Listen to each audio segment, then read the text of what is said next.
Hi, I'm John from CabinetPlans.io, and this is going to be a quick video on all the things you need to know, all the critical pieces of information to get started using CabinetPlans.io. So after you've created your free account, you'll be able to create projects, and you'll be taken to your project dashboard.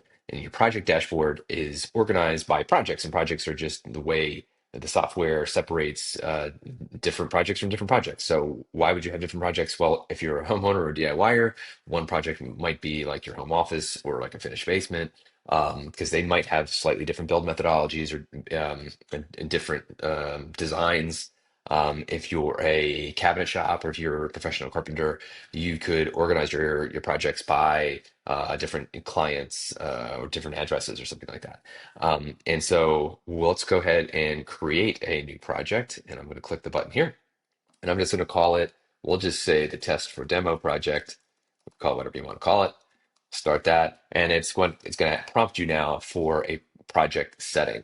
Now the software comes with a couple of default settings you can use, and you could also build your own project setting. But for now, we're going to pick. I have a ton here, but really, you would just use like the default face frame settings. You would only see a couple. I've added a bunch for testing here and stuff.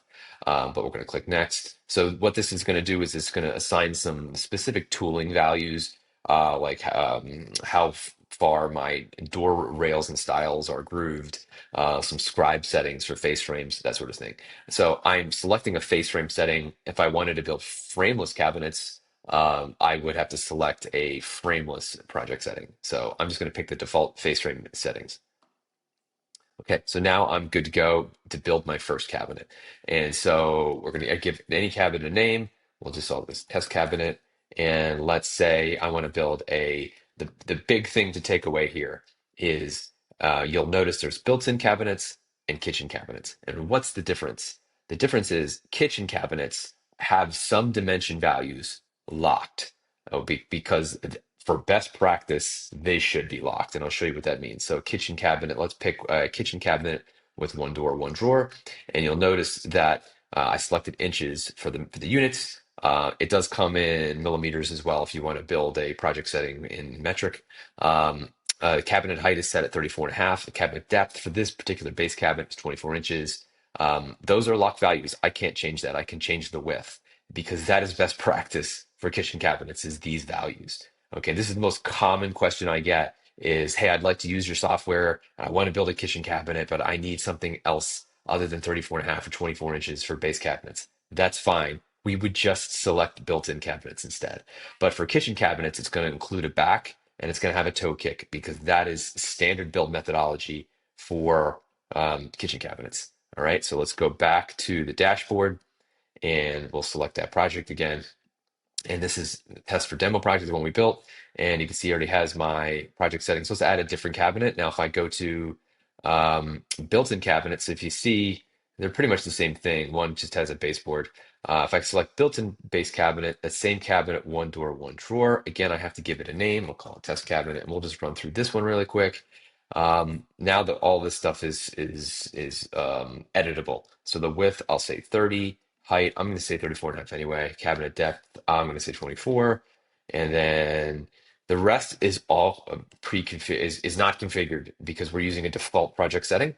If I were to build my own custom project setting, all of these fields that it's going to ask you how you want your cabinet constructed, how you want to build it, will all be pre-filled out for you. And all you'd have to do here is hit save cabinet and you're done. But because we're using a default setting and not a custom project setting, we're going to have to enter all this stuff. And what is all this stuff? So this is a lot of questions. If you're not sure, there's two things. If you're not sure how to build cabinets, if you're not sure what these fields mean, a couple resources for you. First off, on the left here in the menu, there is a Learn Cabinet Building video course series. It comes with the paid subscriptions. I think the first few are free anyway, even if you're on a free plan. And that walks through how to build a bunch of different types of cabinets, the build methodologies, the approach to building all of these cabinets in the software are best practice, generally universally standard, but we do encounter cabinet shops that like to build things slightly differently. And we can address that and show you how to do that in a bit. But for now, this is how you would do that. We would configure a cabinet box. Oh, the other thing is like All right, what is the box to frame connection? What is what does some of these other things mean? There is a accessible link. So if you go to cabinetplans.io, the main landing page, okay, scroll all the way down, there is a link to documentation. Okay, and documentation, it gives you a glossary of what all these terms are, what they mean, what the build methodologies are, all that stuff. So it gives you better descriptions of that if you get stuck in any of these forms. All right, so let's build a quick cabinet here, 30, 34 and a half. Box to frame connection, I like using grooves. Shelf quantity, let's say one. Pull-out drawers are going to be drawers inside of cabinets. They're not the drawers. So this cabinet itself has a top drawer. That's not a pull-out drawer in this case. A pull-out drawer would be if I open this door, inside there's another drawer that you can pull out. That's a pull-out drawer. Okay, so I'm going to select none for that and leave that alone. I like having a backboard. Let's do toe kick, and we'll do an integrated toe kick. And we have the option of separate toe kick, but a toe kick depth, let's say 3.5, and the height would be 4.5. And we have the option of extending the styles to the floor, doing a whole bunch of other stuff here. I'm going to select white birch plywood, material thickness. I'm going to select 3/4 of an inch for my plywood. Box construction method. You can do pocket screws for grooves or butt joints, whatever you want. Would be pocket screws. I'm going to do grooves because that's how I build cabinets. Face frame. We're going to do, let's do inset. We'll skip the bead for now. Material, we'll do poplar, 1.5. 1.5, 1.5. I'm going to do 1.5 for these settings. A door configuration, we'll do a 5-piece door with a 2.25 inch stile and rail, and we'll set the door height to 20 inches. That's going to automatically calculate my drawer height, 5.5. My plain front drawer will be made from poplar. Okay, let's select that as poplar. And I can also have the option of selecting a 5-piece drawer front. I'm not going to do that. For the drawer box, I'm going to select hardwood because I like using maple. I'll do 5/8 inch drawers, but you can select 1/2 inch. Drawer box configuration, I like dovetail.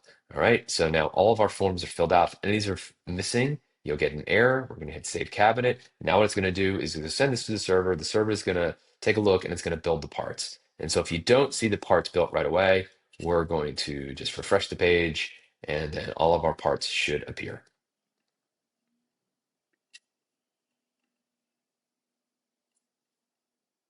There they are. Okay, took a second.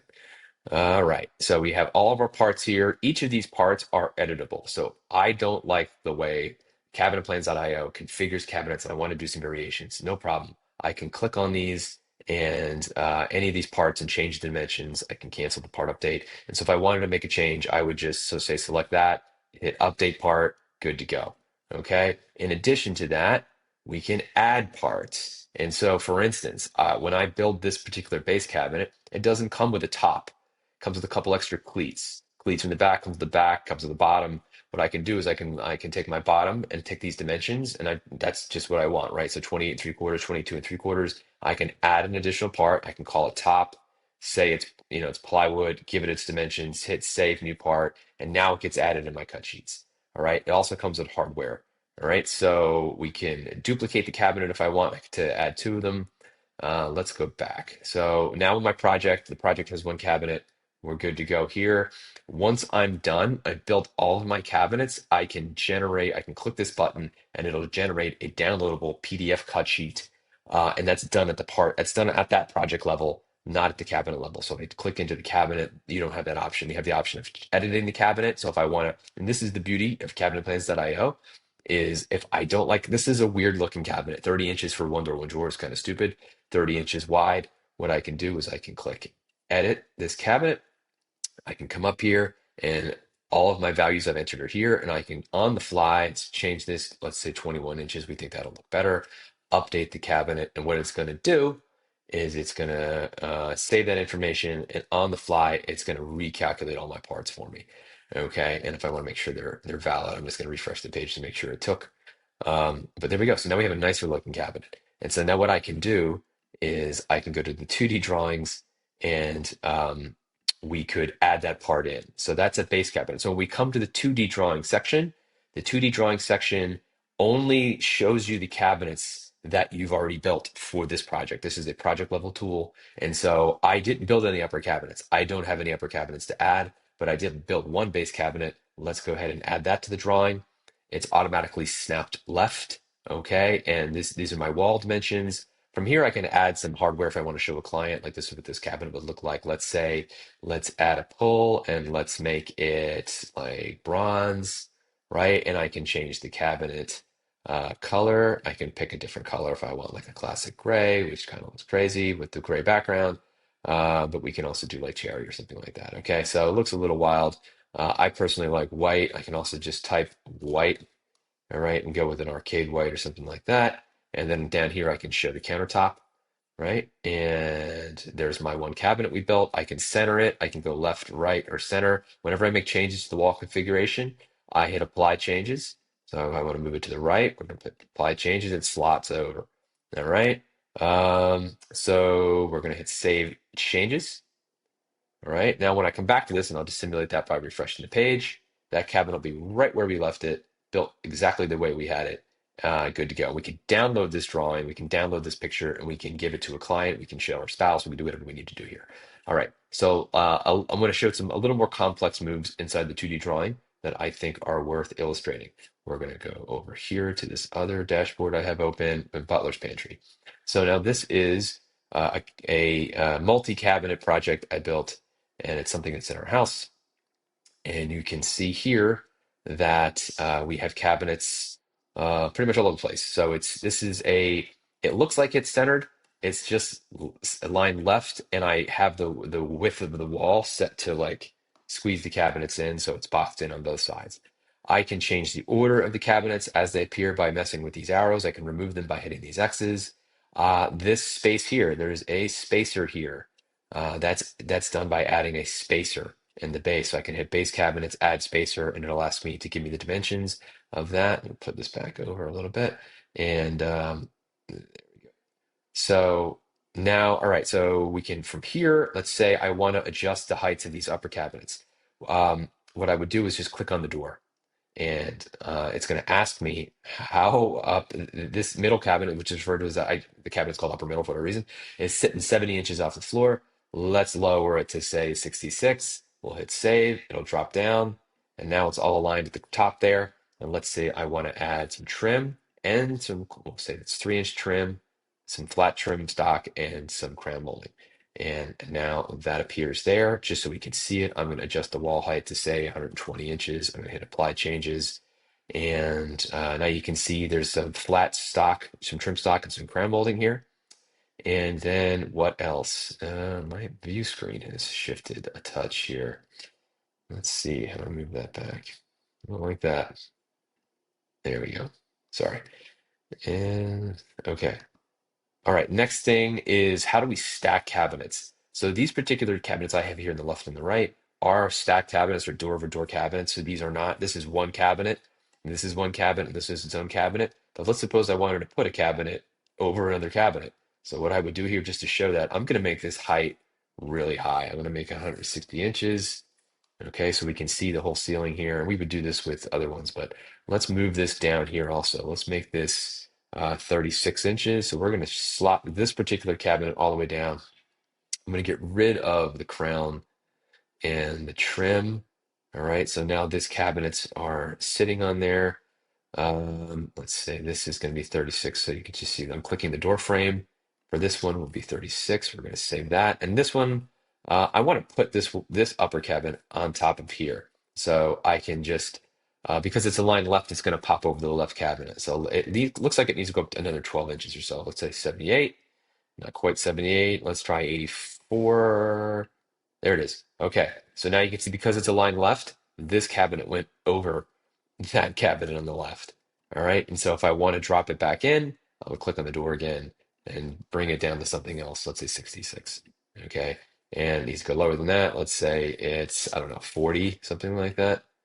Something higher to make it flush. We'll make it 50. We'll make it 48. Whatever. So this is how we can play with these heights. And again, from here, I could add my crown molding and my trim, and it should appear like that. So I frequently get questions on how to move cabinets on top of other cabinets. This is the new feature we just added this week, and how I can lower these upper cabinets to sit down on the base cabinets. And that's how we do that, just by clicking on the door. One of the cabinets, if it doesn't have doors, you have to click on this top horizontal member, and you might have to adjust the wall height so you can see it. So I'm going to set this back to 96 inches, hit apply changes. All right, and now we have a normal looking thing. I can hit save changes and we're good to go. So, so that's it. I think those are the big things I wanted to go over on how to do this. 15 minutes, get pretty much a complete walkthrough of how to work, how to put something in, how to build a project, select project settings, configure and build cabinets, get your parts list, generate your cut sheets from there, build a 2D rendering, and manipulate the cabinets on that rendering so it looks like the way you want to look, what you want it to look. So if you have any questions, email me at john@cabinetplans.io. My contact information is also on the site. Really quick in terms of what you get for projects and costs and all that. For free plans, you get one cabinet. So if you want to build a bookshelf or something like that, it's ideal. It doesn't cost you anything. Then you get free cut sheets for I think a few days. And then for smaller shops, if you're just a home improvement person, we have a carpenter plan, which is a low cost that gets you up to 3 different projects at any one time, up to 12 different cabinets at any time across those. It's 12 cabinets total, and that doesn't roll over. So if you need a month two, you have 24 and then 36. No, it's 12 total, 3 projects total. And so if you need more cabinets, you can always delete some old cabinets or delete some old projects to free up space. If you opt for the cabinet shop plan, it's unlimited projects, unlimited cabinets.